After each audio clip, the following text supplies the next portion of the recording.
Je vous l'annonçais dans les titres, au Maroc, c'est parti pour la Journée nationale de l'industrie. L'événement est à sa deuxième édition. Le coup d'envoi des travaux a été donné aujourd'hui à Ben Guerir, travaux présidés par le chef du gouvernement, Aziza Khanouch.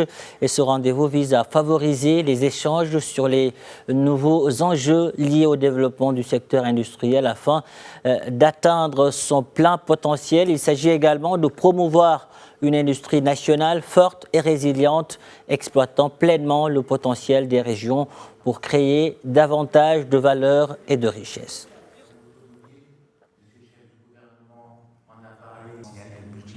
Par 5 ou par 6. Avec nous pour revenir sur la Journée nationale de l'industrie, El Moutawakil El Baraka, directeur général de Strock Industrie. Il est en direct de Casablanca avec nous. El Moutawakil El Baraka, bonsoir et merci d'avoir accepté notre invitation. Merci à vous pour l'invitation. Alors aujourd'hui, en tant que chef d'entreprise, qu'est-ce que cela vous fait de prendre part à cet événement qui s'est imposé en rendez-vous phare du calendrier global des rencontres économiques? À mon avis, ces journées sont très importantes. Il y a un bilan qui est dressé, d'accord, sur une période, un bilan sur les 20 dernières années ou les 25 dernières années qui est très positif d'un côté, mais en même temps, c'est aussi l'occasion, d'accord, pour repérer les axes d'amélioration et les choses à rattraper, parce que si on avait constaté effectivement de belles réalisations dans certains secteurs industriels, tels que l'automobile, tels que les phosphates, où les réalisations étaient exceptionnelles, et globalement, il y a des résultats très intéressants, mais en même temps, il y a des faiblesses. Il y a des faiblesses. En ce qui nous concerne, nous, on constate que l'une des faiblesses les plus importantes, c'est que les industries transversales, les industries transverses qui travaillent pour l'ensemble de ces secteurs connaissent des difficultés énormes. Il y a beaucoup d'entreprises qui connaissent des difficultés financières très importantes et je pense, dans ce sens, il y a un modèle de travail à réinventer parce que ce socle des industries de support qui sont là pour la maintenance, pour la construction industrielle, pour les travaux, c'est un socle industriel très important et il peut créer énormément de valeur pour toute l'économie. Donc aujourd'hui, il y a une déperdition en quelque sorte et c'est très important à ce qu'on réfléchisse comment les industries qui sont, je dirais, transverses aussi participent dans cet élan national.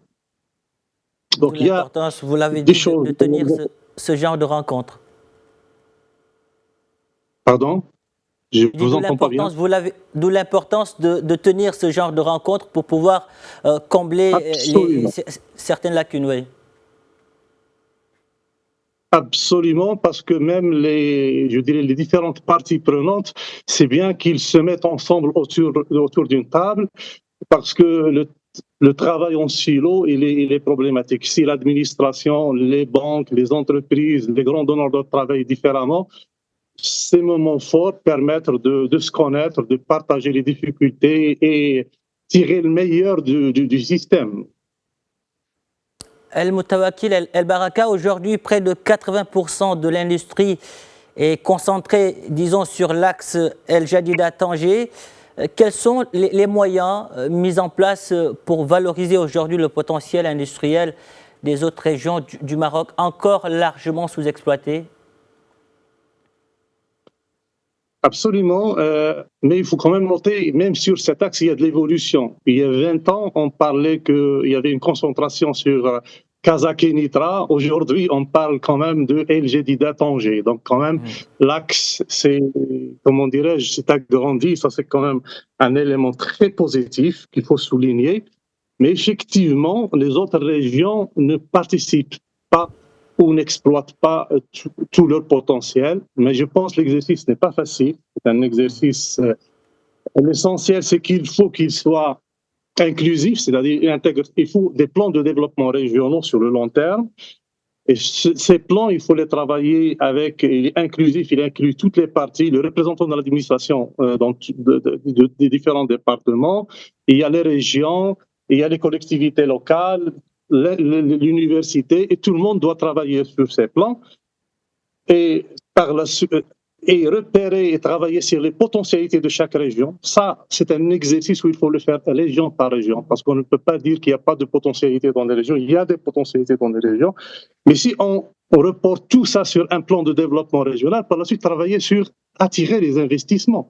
Ils peuvent être des investissements publics, c'est-à-dire dans les infrastructures ou notamment dans les infrastructures, mais aussi des investisseurs privés s'il y a vraiment des potentialités et des intérêts. Donc, je pense, l'idée, elle est là, les gens travaillent sur ça, mais il faut y aller à fond. Donc, il faut des plans de développement régionaux inclusifs et repérer les potentialités des différentes régions et par la suite travailler pour concrétiser ces plans de développement et les réactualiser à chaque fois. Moi, je pense qu'il n'y a pas de miracle. C'est un travail de longue haleine, c'est un travail où la responsabilité de l'administration qui doit animer cet exercice et des régions sont à mettre en place. Et aujourd'hui, quel rôle pourront, disons, jouer l'intelligence artificielle, l'autonomisation et la robotique pour aligner l'industrie nationale sur les standards internationaux et aussi augmenter la compétitivité des produits marocains? Oui, à mon avis, ça c'est clair. On a vu comment l'Internet, comment les réseaux sociaux ont transformé notre vie, ont transformé déjà à l'échelle des individus, transformé beaucoup de choses. À l'échelle industrielle, à l'échelle d'entreprise, c'est exactement la même chose. C'est encore plus fort aujourd'hui. Je pense que les nouvelles technologies de l'information, l'intelligence artificielle, l'automatisation, ce sont des éléments d'accélération du développement. Il faut en profiter pleinement. Mais, à mon humble avis, pour nous, en ce qui concerne nous, c'est pas le seul axe sur lequel, c'est un axe très important. Mais je pense, et je l'ai dit avant, pour nous, il y a une priorité à travailler sur le modèle de travail des différentes parties, le donneur d'ordre, l'entreprise et la banque. Moi, je pense qu'on hérite d'un système qui est obsolète et il faut le retravailler. Moi, je pense vraiment qu'il y a un potentiel de gain, de productivité et de réalisation d'économies importantes et, je dirais, de croissance importante si on retravaille nos contrats, nos modèles de travail d'une manière générale, parce que les difficultés, notamment de l'entreprise transverse, elles viennent surtout de ça. Et elle l'empêche à réfléchir sur les autres questions. Aujourd'hui, c'est pas là pour les entreprises, je dirais, transverses. Oui, pour les grandes structures, l'OCP, l'automobile, peut-être c'est la question. Mais pour la petite entreprise, c'est pas sa priorité pour le moment, même si c'est fondamental et tout doit être fait sur l'innovation et sur ces outils.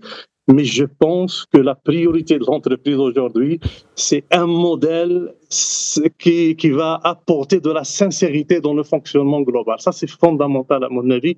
Et les entreprises, ils le voient comme ça. Ils voient qu'il y a des priorités parce que il y a des délais de paiement trop longs. Aujourd'hui, les entreprises ont 4 mois à 5 mois, parfois 6 mois de chiffre d'affaires à l'extérieur. C'est très difficile. La relation avec la banque est compliquée, surtout avec les risques qu'il y a. Donc, il y a des problématiques importantes aujourd'hui qui s'imposent à l'entreprise et empêchent à ce qu'elle vraiment s'engage sur ces outils qui sont des vrais leviers de croissance et de développement. Si je vous suis, El Moutawakil, le fait aujourd'hui de revoir ces modèles favoriserait l'émergence de champions nationaux capables de porter les ambitions du Maroc à l'international. C'est bien cela? Absolument. Les champions, c'est un des éléments. Moi, je pense un des éléments fondamentaux, c'est effectivement faire émerger de ces champions.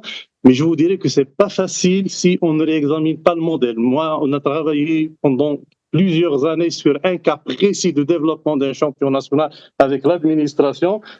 On se heurte à des difficultés qui sont liées justement à un modèle de fonctionnement qui ne permet pas vraiment je dirais, de passer à une vitesse supérieure. Moi, j'insiste sur cette question de revue de modèle parce que les contrats que nous avons hérités depuis des années sont revus, mais ne sont pas revus en profondeur, ce qui fait que ça pose des problèmes et ça empêche réellement. Et je parle ici des industries transverses. Mais maintenant, dans certains secteurs où il y a un porteur de l'activité, tels que les mines, l'automobile, ça c'est différent parce qu'on a un leader qui tire le système, il s'impose en tant que champion national et il fait son travail et il le fait très bien. Moi, je pense de ce côté, il n'y a rien à dire. Moi, je pense surtout, parce que la vraie industrie d'un pays, ce n'est pas les industries sectorielles, c'est les industries transverses. Parce que c'est elles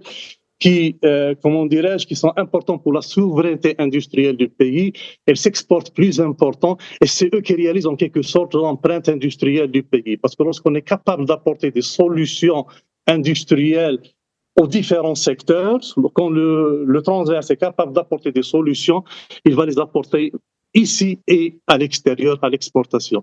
Donc les secteurs sectoriels, ils peuvent s'exporter, mais pas si évident que ça. On ne voit pas que le secteur automobile du Maroc va s'exporter ailleurs. C'est pas évident. Il se peut qu'il y ait des choses, mais par contre, un constructeur national qui construit des autoroutes, ah ben, s'il les fait au Maroc, il va pouvoir les faire en Mauritanie, en Afrique de l'Ouest et n'importe où. Donc, vraiment, il y a un potentiel énorme à exploiter en permettant à ces industries et à ces transverses de se développer. Et j'insiste que c'est le modèle qu'il faut revoir. Ce n'est pas les investissements qu'il faut, c'est le modèle qu'il faut revoir.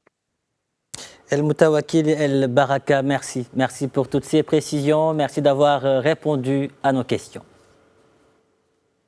Merci à vous.